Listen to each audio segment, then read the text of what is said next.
Nós estamos falando sobre o zelo amoroso do apóstolo Paulo para com as igrejas. E a semana passada nós falamos, o senso de responsabilidade que ele tinha, no versículo 2 lá de 2 Coríntios 11, onde ele diz que o cuidado que tenho com vocês vem do próprio Deus. Eu os prometi como noiva para um único marido. E por que ele estava falando isso? Porque ele tinha uma preocupação, porque o evangelho, a mensagem que havia sido pregado para o povo ali de Corinto, ela estava sendo misturada e falsos apóstolos estavam se levantando. Tem uma passagem na Bíblia que diz que chegaria um tempo em que as pessoas teriam comichão nas orelhas e elas ouviriam e acatariam o que viesse para elas. E ainda mais se fosse um evangelho, uma mensagem de facilidade, de prosperidade, de conseguir tudo que se quer, um evangelho que satisfaça o ego e as emoções da pessoa. Então isso a gente vê hoje, o apóstolo Paulo detectou lá na igreja de Corinto, e ele estava falando com ele, foi duro com eles, porque a mensagem do evangelho ela não pode ser misturada, E é impressionante o cuidado que realmente ele tinha com as igrejas e que a gente vê no decorrer dos estudos que a gente faz com relação à vida de Paulo e as igrejas pelas quais ele passou. Ele tinha um cuidado amoroso mesmo, ele prestava atenção, ele exortava, ele trazia a palavra de discernimento, e é isso que está faltando nas igrejas hoje, Então a gente sai de Corinto hoje, a gente vai um pouquinho para Tessalônica, e nós vamos encontrar o apóstolo Paulo ali em Tessalônica. E como eu disse, ele podia corrigir, ele podia exortar, ele podia falar abertamente ao povo convertido ao cristianismo, porque ele tinha uma credencial, ele era credenciado, e ele mesmo, quando ele se apresentava, ele mostrava essas credenciais. Ele dizia assim: eu sou Paulo, servo e apóstolo de Cristo. E ele confirmava essas credenciais que ele tinha através das suas atitudes e principalmente através do convívio que ele tinha e a comunhão que ele tinha em qualquer igreja que ele passasse. Ele era um servo de Deus que tinha comunhão, que conseguia conviver com as pessoas, e ele tinha essas credenciais, confirmadas através dessas atitudes dele. Paulo, ele não era enganador, ele não era bajulador, que a gente vê ele rasgando o verbo das cartas para as igrejas, ele não passava a mão na cabeça de ninguém, ele não pregava para agradar homens, ele mesmo dizia isso, e a gente vê que é verdade através dos textos da palavra de Deus, mas ele pregava para agradar a Deus, o Deus que tinha aprovado Paulo para ser ministro do Evangelho. Ele tinha essa consciência, o que falta para muita gente hoje, A consciência de que quem chama e aprova é Deus. E olha que nós vimos o tanto de provas que ele passou, e que ele sabia que ele ia passar, porque o Espírito Santo de Deus, em cada lugar que ele ia, em cada cidade, falava para ele: olha, aqui você vai sofrer perseguição, você vai ter tribulações e você vai chegar a ser preso. Ele estava consciente daquilo que ele tinha que passar. E ele não era motivado pela ganância, mais para frente a gente vai ver isso. Ele não tinha aquela ganância de receber uma recompensa financeira pela mensagem que ele pregava. Ele pregava porque ele tinha consciência do chamado, ele creu em Jesus, ele creu na mensagem do Evangelho, recebeu a transformação, e ele queria que as outras pessoas fossem alcançadas também. Paulo também não buscava reconhecimento humano. Quanta gente tem buscado o reconhecimento humano. E é daquela época, né? Eu volto a dizer, lá em Eclesiastes, o próprio pregador ali ele fala que não existe nada de novo debaixo do sol. A gente pode ver as mudanças da evolução do tempo nas coisas, mas o fundamento é o mesmo, né? Então, muita gente prega por ganância. Hoje nós vemos igrejas que são verdadeiras empresas, que tudo que fazem é em função de arrecadar alguma coisa. É por isso que a gente vê a igreja com tanto entretenimento e pouco da palavra de Deus, com profundidade, né? Pode fazer evento? Claro que pode, mas você não pode se afastar do fundamento da palavra de Deus, do fundamento da fé. E nós vemos também pelas pregações de Paulo, ele dizendo que ele tinha todo o direito de ser sustentado pela igreja, mas nem sempre ele aceitou esse tipo de ajuda, não é? E nem buscou patrocinadores para suas viagens missionárias. Ele não foi atrás de pessoas que podiam pagar pelas suas viagens para que ele tivesse conforto. Muito pelo contrário, ele entendia, o entendimento de Paulo, ele só pôde deixar essas cartas lindas e esses textos que são verdadeiros manuais para os ministros do Evangelho, porque ele teve entendimento que a vida dele já não pertencia mais a ele, que ele tinha um outro Senhor, e esse Senhor deu uma missão para ele, e a missão dele era levar o Evangelho a toda criatura, que é a missão de todos nós. Como nós estamos em Tessalônica aqui, e nós vamos ver um pouquinho, eu queria que você abrisse a sua Bíblia em 1 Tessalonicenses, no capítulo 2, versículo 7. 1 Tessalonicenses 2, versículo 7.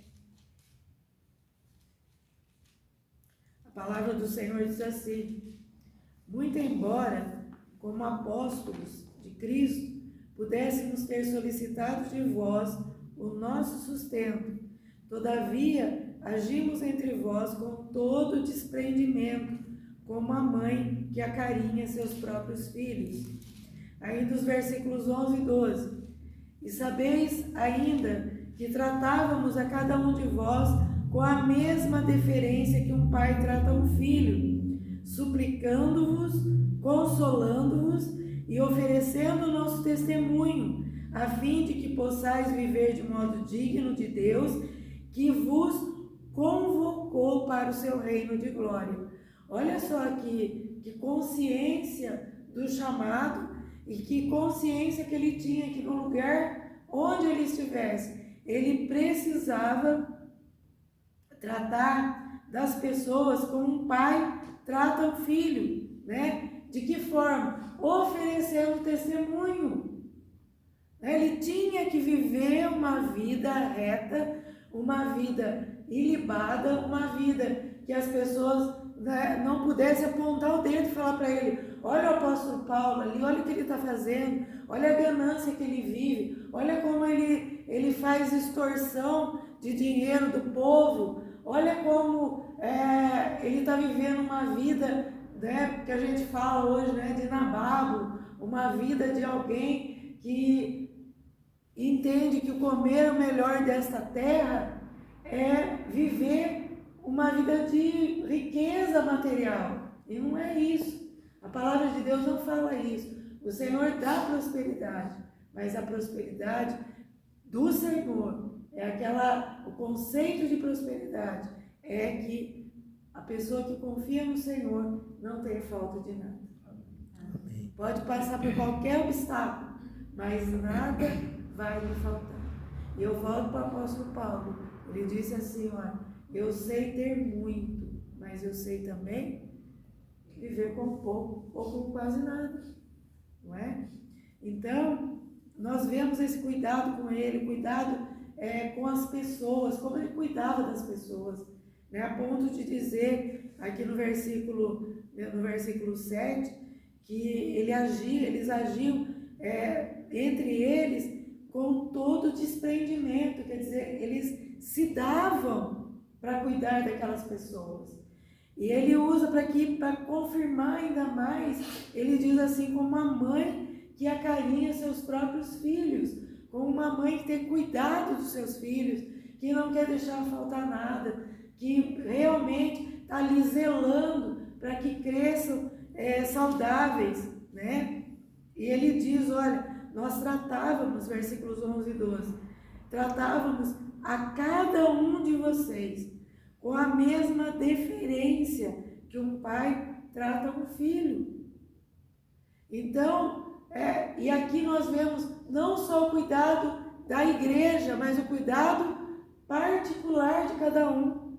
Era um por um, com deferência, quer dizer, olhando para a pessoa que estava sendo cuidada.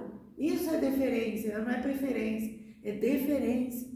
Olhando para aquela pessoa que estava sendo cuidada, vendo as necessidades, né, consolando, exortando, trazendo palavras que pudessem trazer ânimo para a vida da pessoa, né? Ele diz, ele fala isso aqui, suplicando-vos, consolando-vos e dando, oferecendo, presenteando vocês com o nosso testemunho.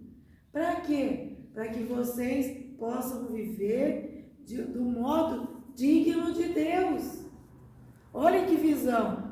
Como é viver o modo digno de Deus?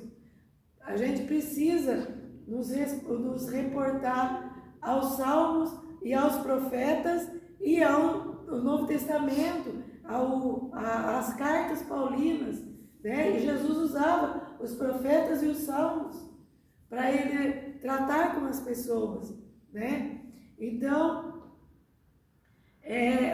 ele diz, eu quero muito que vocês vivam de um modo digno de Deus. Por quê? Porque Deus separou vocês. Deus os convocou para o seu reino e glória, para o seu reino e para a sua glória.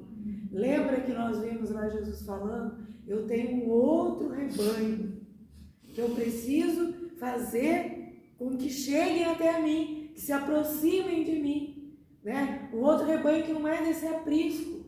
Paulo está falando, olha, Deus convocou essas ovelhas, que não era daquele aprisco lá do povo de Israel. Ele convocou vocês para o seu reino e para a sua glória. Só que vocês precisam viver aqui de uma forma digna de Deus. E como é a forma digna de Deus, né?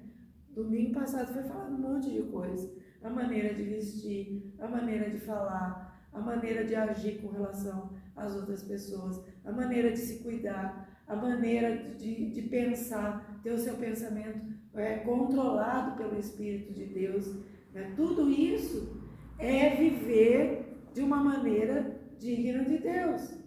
Olha, o apóstolo Paulo diz aqui, inspirado pelo Espírito Santo de Deus, que nós, antigamente, nós vivíamos numa vã maneira de ser, numa vil maneira, numa maneira onde a gente era igual a todo mundo.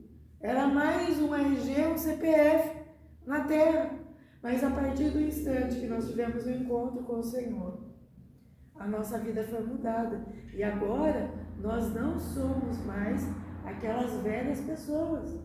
As coisas velhas têm que ficar para trás. Que são coisas velhas? A que a gente gostava e a que a gente não gostava. A gente não pode fazer uma separação.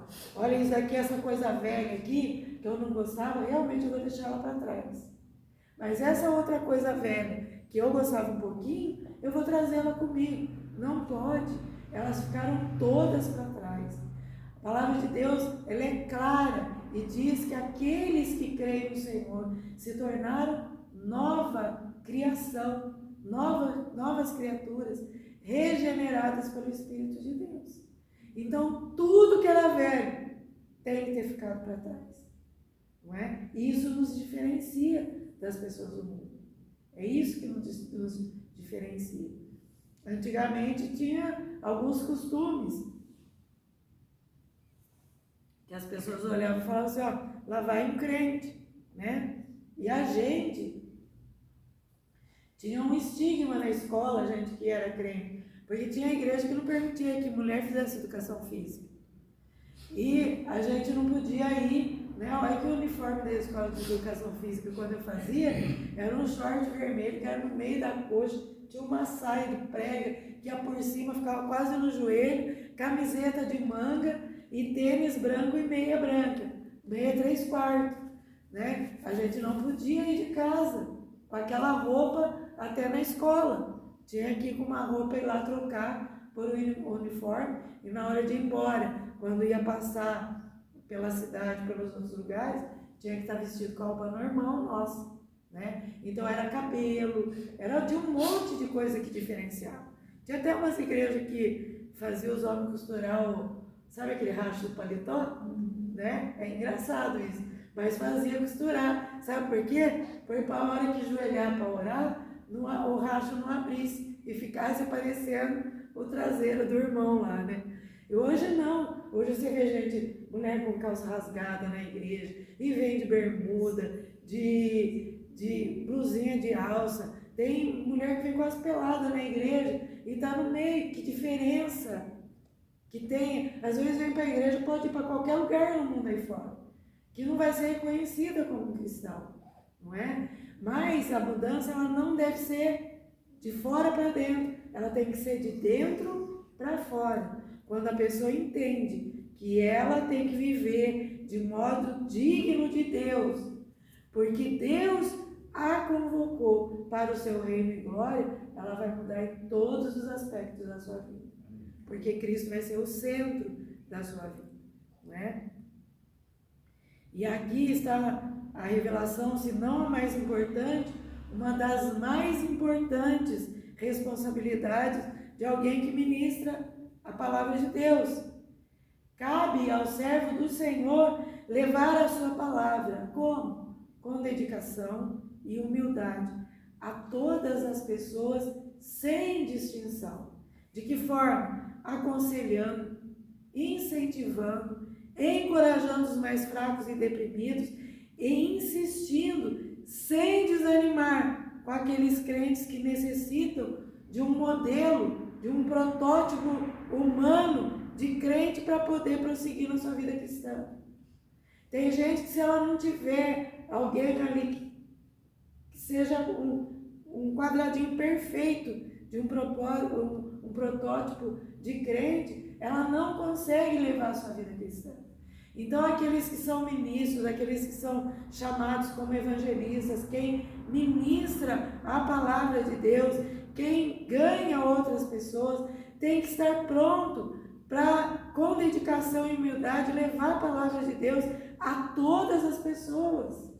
E tem que estar cheio da palavra de Deus para aconselhar e para não desanimar, porque senão você vai ver alguém que foi evangelizar alguém, senta do lado da pessoa desanimada, começa a falar, que nem a galinha da Angola, né?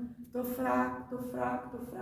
E daqui a pouco aquele que está evangelizando, ele absorve, ao invés ele influenciar aquela pessoa, dando ânimo para ela, para que ela saia daquela frieza espiritual, ele acaba desanimando junto.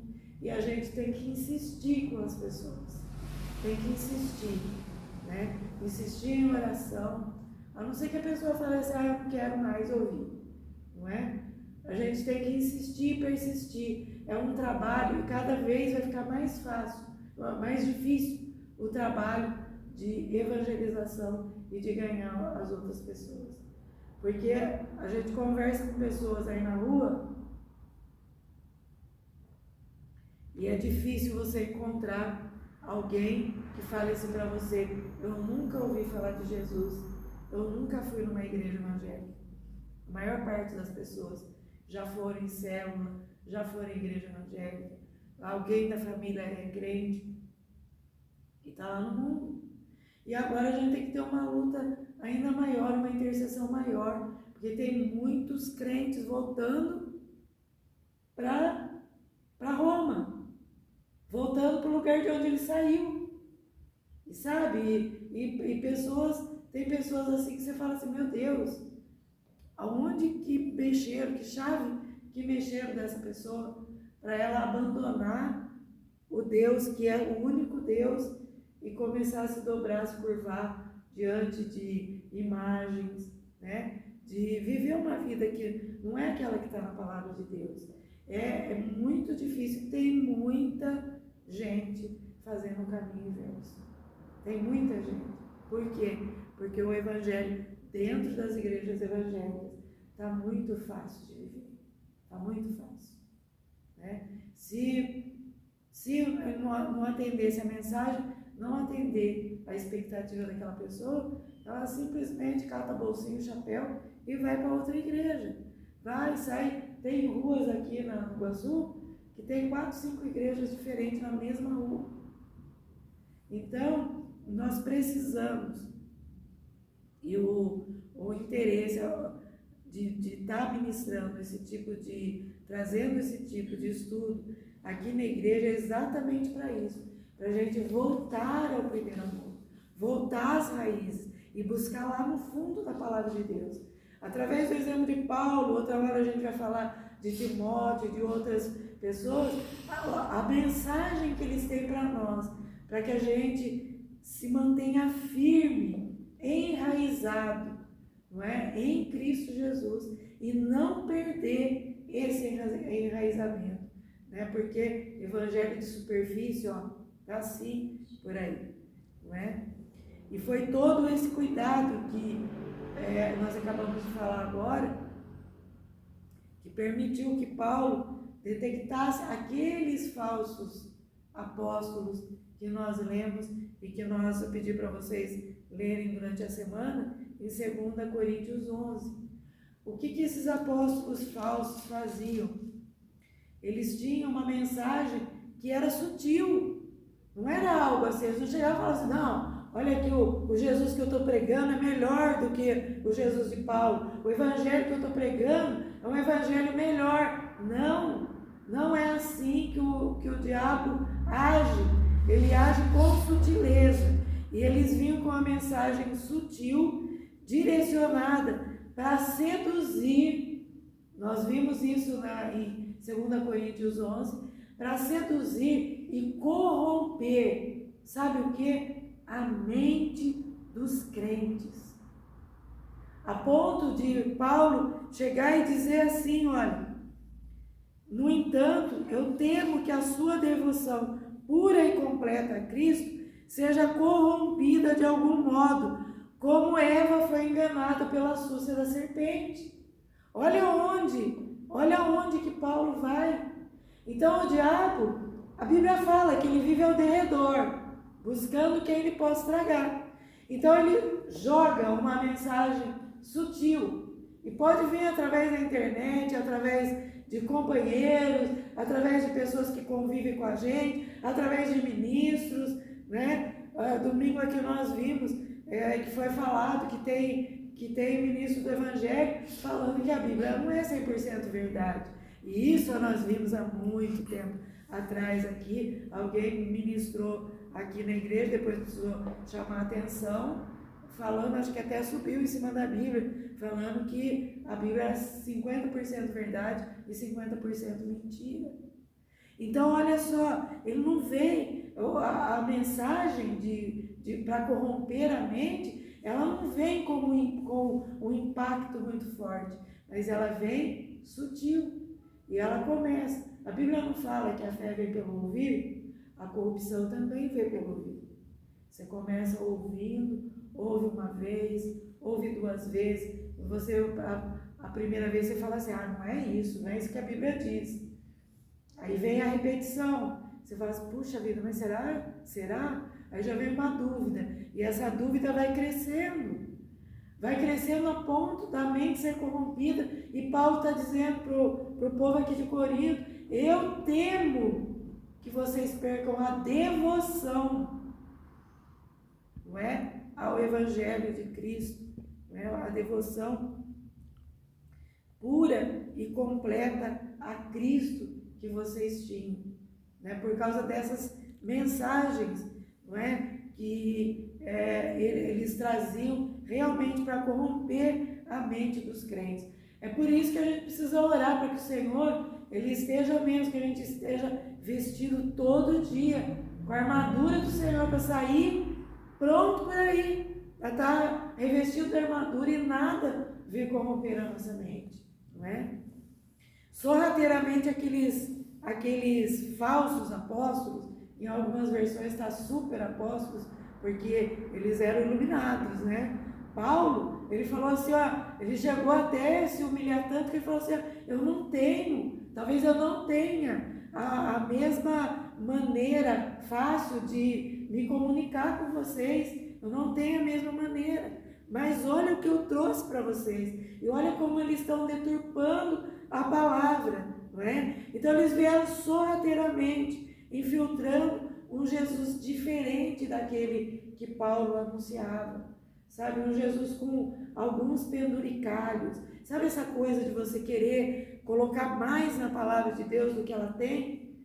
Não é? Querer enfeitar o cabo da colher, né, como a pessoa diz, colocar coisas diferentes que não estão escritas na palavra de Deus. Eles vinham anunciando um evangelho diferente daquele que aquele povo havia crido.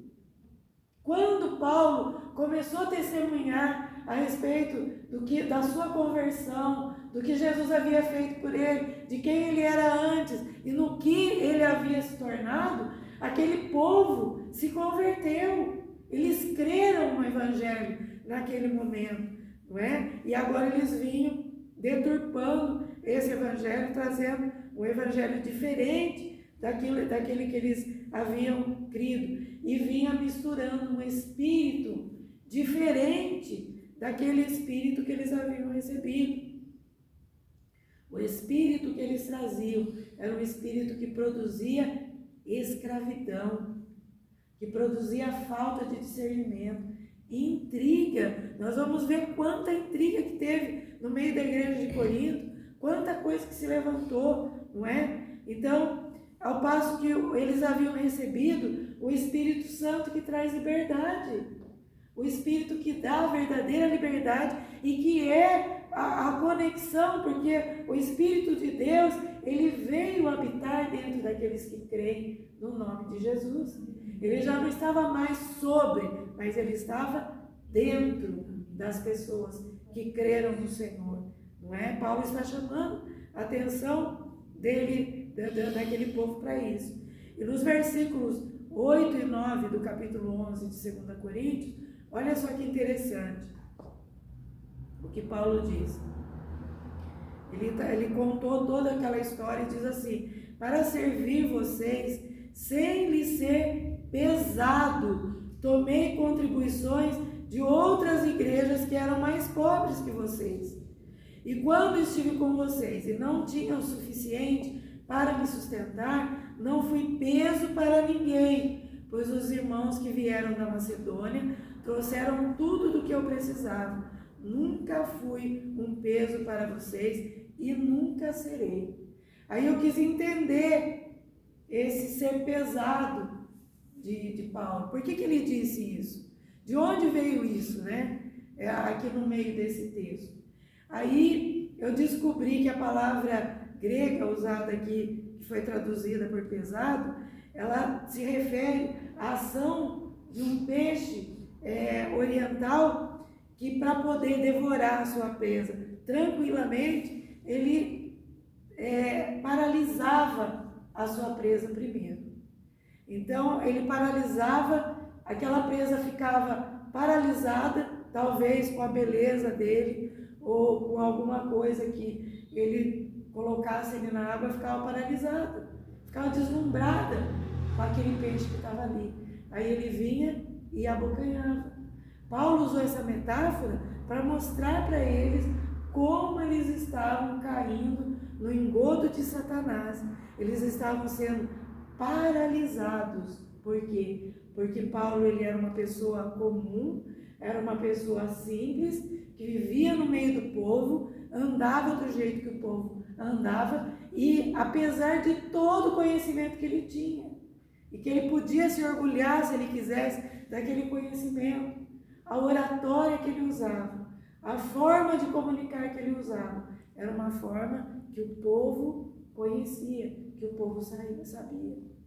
Mas a gente sabe muito bem disso, que quando aparece alguma coisa que deslumbra a pessoa, uma luz artificial que possa aparecer, a pessoa fica tão deslumbrada que ela esquece da verdadeira luz, que é a luz de Cristo, e vai que nem uma mariposa se queimar na luz artificial, não é? Então Paulo estava querendo mostrar isso para ele, através dessa figura de linguagem, não é? Então ele vem mostrando o procedimento daqueles falsos apóstolos, porque eles tinham uma boa comunicação, eles usavam uma linguagem convincente.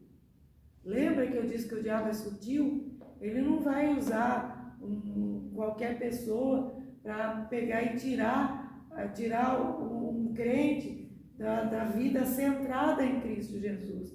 Não, ele vai usar pessoas que realmente consigam convencer, não é? Com uma linguagem convincente.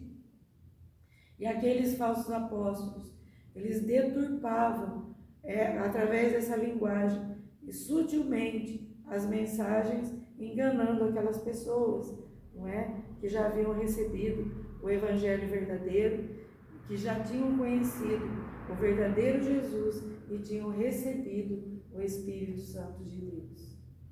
Quando eu era adolescente, devia ter uns 13 anos mais ou menos, eu tinha uma amiga que a gente era amiga assim da igreja, né? Irmã amiga da igreja. E ela começou a faltar, desapareceu dos cultos, não ia mais à reunião da mocidade, a família também parou de ir. E nós fomos ver o que tinha acontecido.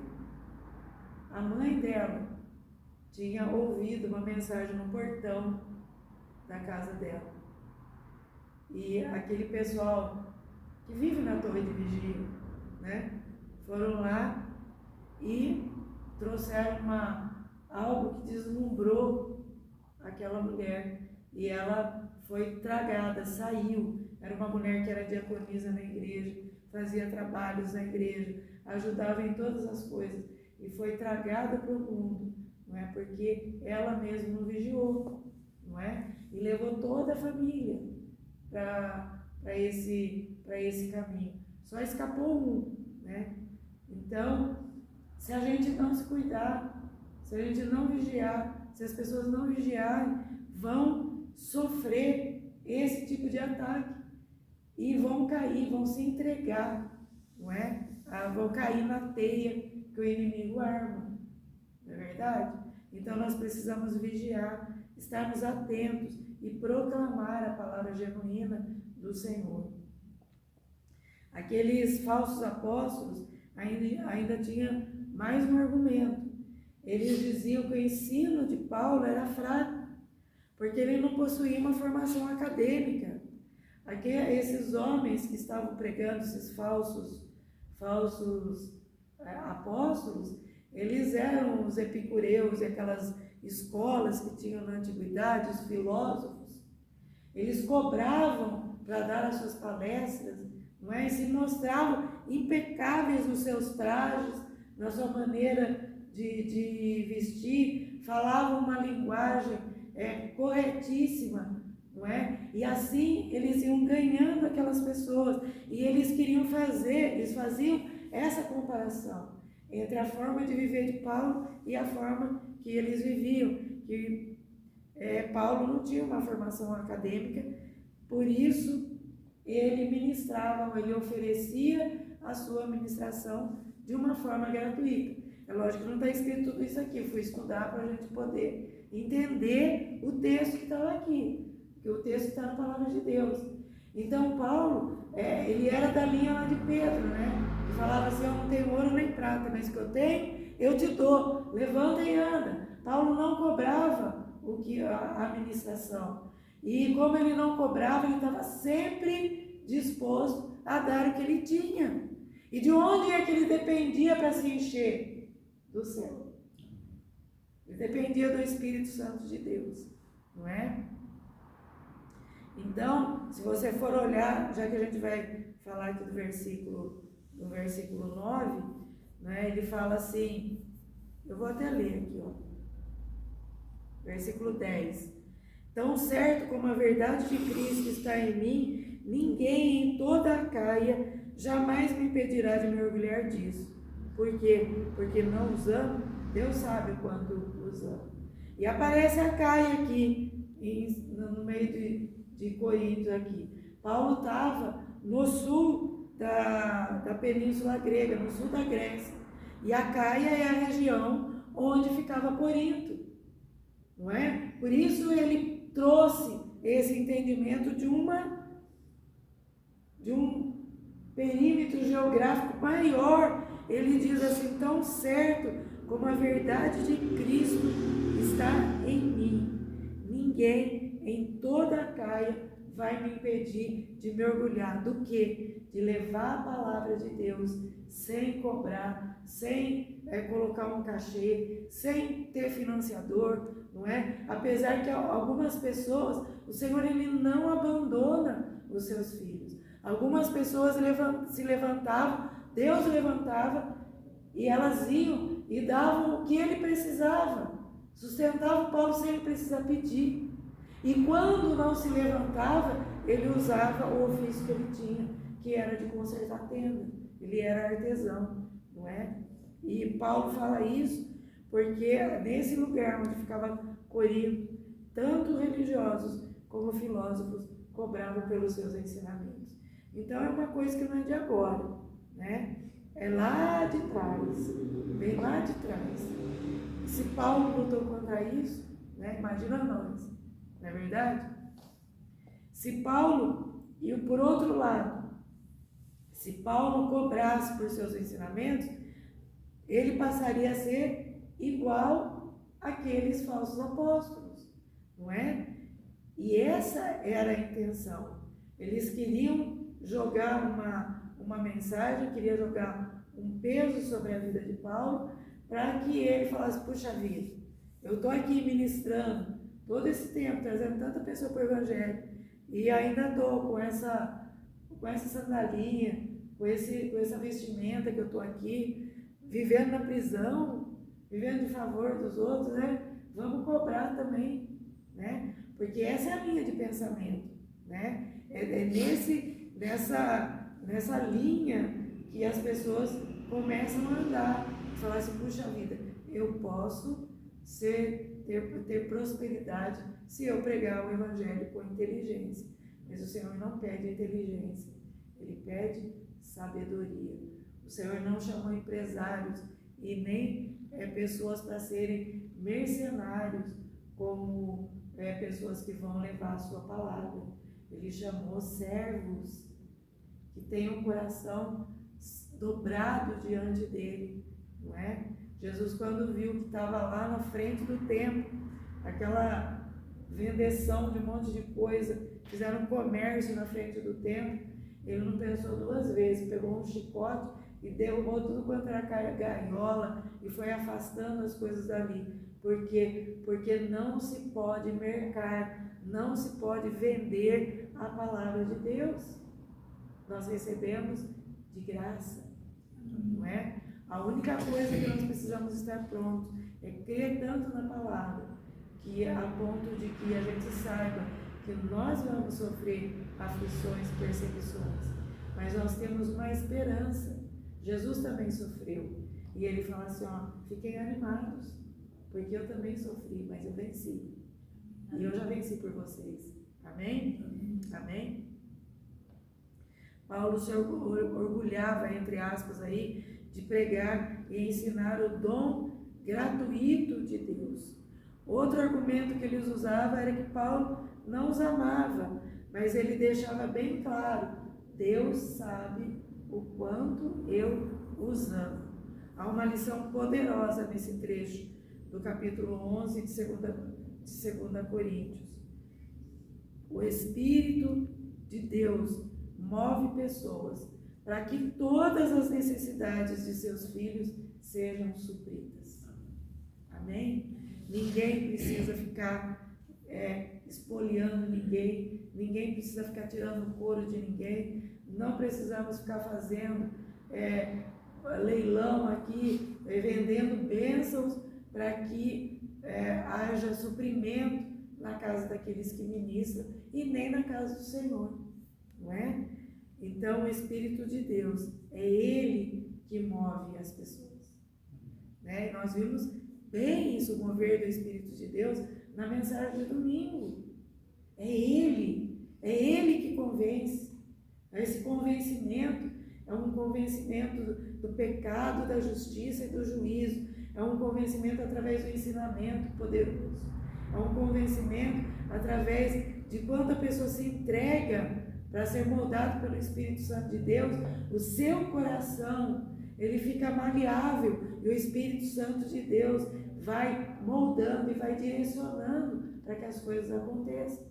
Ora, Deus sabe que há uma necessidade, então eu vou chamar alguém para vir e prover essa sua necessidade, né? Nas construções aqui, e esses dias eu estava falando com um rapaz que ele vai começar um trabalho lá na fundação. Eu estava contando para ele a respeito de como Deus supre as necessidades até hoje aqui da missão. A gente não tem uma dívida, não é, Juraci? Não existe nenhuma dívida. Nós não estamos no vermelho. E a gente fez muita coisa com pouco de gente que frequenta a igreja, sem ficar colocando a faca no peito para as pessoas trazerem, mas com ensinamento, através dos dízimos e das ofertas, e as pessoas estão conscientes. É o Espírito de Deus que move as pessoas. Amém? Amém. E foi isso que aconteceu, né?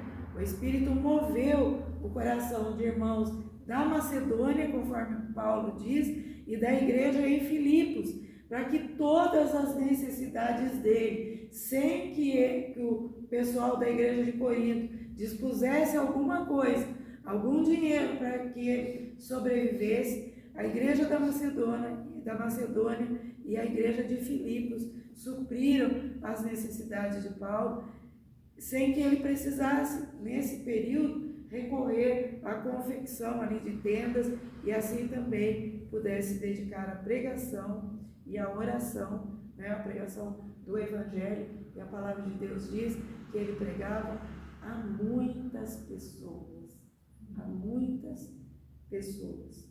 Eu vou encerrar lendo 2 Coríntios 11, do versículo 12 ao 15, que diz assim: porquanto tais homens são falsos apóstolos, obreiros desonestos, fingindo-se apóstolos de Cristo. E essa atitude não é de se admirar, pois o próprio Satanás se disfarça de anjo de luz. Portanto, não é surpresa alguma que seus serviçais finjam que são servos da justiça. O fim dessas pessoas será de acordo com o que as suas ações merecem. Com aquilo que eles estão plantando, é isso que eles vão colher. Então, olha que fechamento que o apóstolo Paulo dá no povo ali de Corinto e que ele mostra para nós, não é? Que a gente não precisa ficar enamorado, deslumbrado com as coisas que estão por aí. No dia do velório da minha mãe, uma tia do marido da Lia, que é filha da Síria, que mora na Austrália, a tia dela mora em Jaguariúna.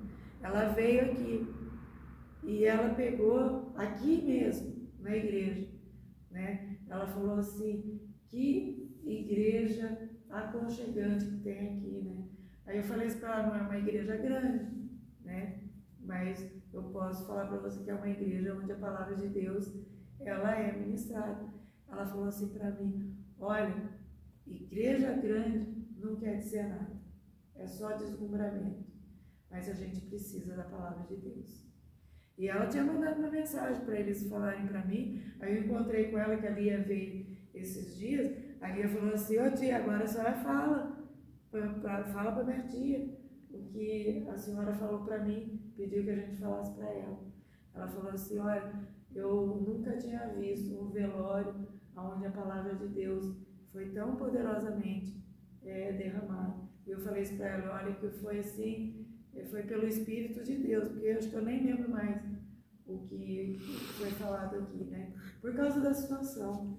Ela falou assim, não, olha, trouxe assim um efeito sobre as nossas vidas, né? Algo mexeu lá dentro dela, que senão eu não teria falado. Assim como 2 sobrinhos da minha mãe, um que veio de Jacareí e o outro que veio de Cubatão. Eles vieram e falaram assim, olha que palavra, né? E são pessoas que não são convertidas. Então, o que Paulo dizia, tá misturado? Tá. Mas eu estou alertando vocês. Eu sou o sinal amarelo aqui para que vocês não avancem no sinal vermelho, que volte para o verde, né? Eu estou alertando vocês a respeito do que está acontecendo. E não é de admirar, não é de se admirar. Porque a palavra de Deus diz mesmo que o próprio Satanás ele pode se converter em anjo de luz para enganar muitas pessoas. Não é verdade? Então ele falou assim, mas eles vão ter a paga que eles merecem. Eles vão ter a retribuição pelas suas ações. Não é? Então a gente tem que trabalhar em nós mesmos primeiro e depois nos outros, de uma forma que as pessoas não fiquem deslumbradas com as coisas que estão acontecendo aí no meio, no mundo gospel, no mundo evangélico, mas que todos olhem aqui para a palavra de Deus, que é através dela que nós vamos ter segurança e a esperança da salvação. E vamos poder levar muitos conosco para o reino do Senhor. Amém. Amém?